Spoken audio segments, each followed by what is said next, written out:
सभी विद्यार्थियों का आज की हमारी इस कक्षा के अंतिम भाग में स्वागत है।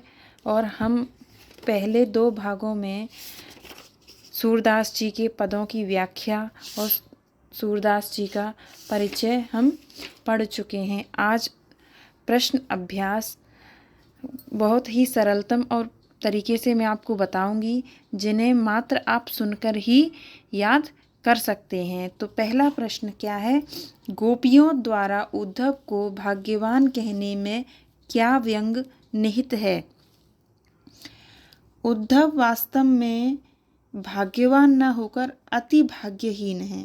गोपियां कहना चाहती हैं कि हे उद्धव, तुम बड़े अभागे हो, जो प्रेम रस के सागर के सानिध्य में रहते हुए भी तुमने प्रेम का आनंद जाना ही नहीं।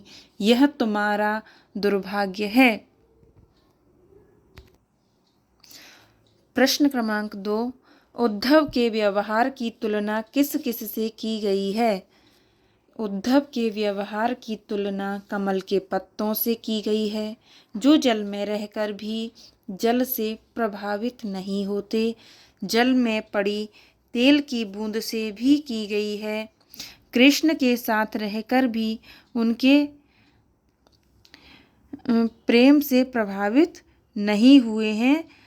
उद्धव के व्यवहार की तुलना पत्तों से और जल में पड़ी बूंद से की गई है। प्रश्न क्रमांक 3, गोपियों ने किन किन उदाहरणों के माध्यम से उद्धव को उलाहने दिए हैं? गोपियों ने कमल के पत्ते, जल की मटकी में गिरी तेल की बूंद, प्रेम की नदी, हारिल पक्षी की लकड़ी, कड़वी ककड़ी आदि उदाहरणों के माध्यम से उद्धव को उलाहने दिए हैं। उद्धव द्वारा दिए गए योग के संदेश ने गोपियों की विरह अग्नि में घी का काम कैसे किया? विरह की अग्नि में जलती हुई गोपियों को जब उद्धव ने योग संदेश दिया, तो उस संदेश ने गोपियों की विरहाग्नि में घी का काम किया, क्योंकि जब उद्धव ने कृष्ण को भूल जाने और योग साधना करने का उपदेश दिया, तो उन्हें लगा कि अब कृष्ण उनके पास नहीं आएंगे। प्रश्न क्रमांक 5, मर्यादा न लही के माध्यम से कौन सी मर्यादा न रहने की बात की गई है? प्रेम की मर्यादा है कि प्रेमी और प्रेमिका दोनों प्रेम को निभाएं। प्रेम के बदले प्रेम करना ही प्रेम की मर्यादा है।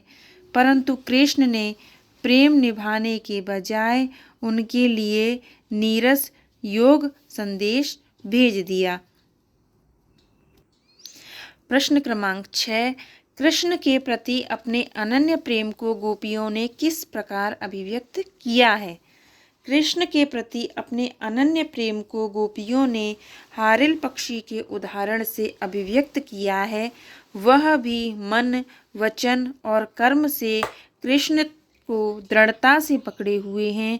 गोपियाँ स्वयं को गुड़ से लिपटी चींटी के समान भी बताती हैं। उम्मीद है आप इन सभी प्रश्न और उनके उत्तरों को अच्छे से समझ गए होंगे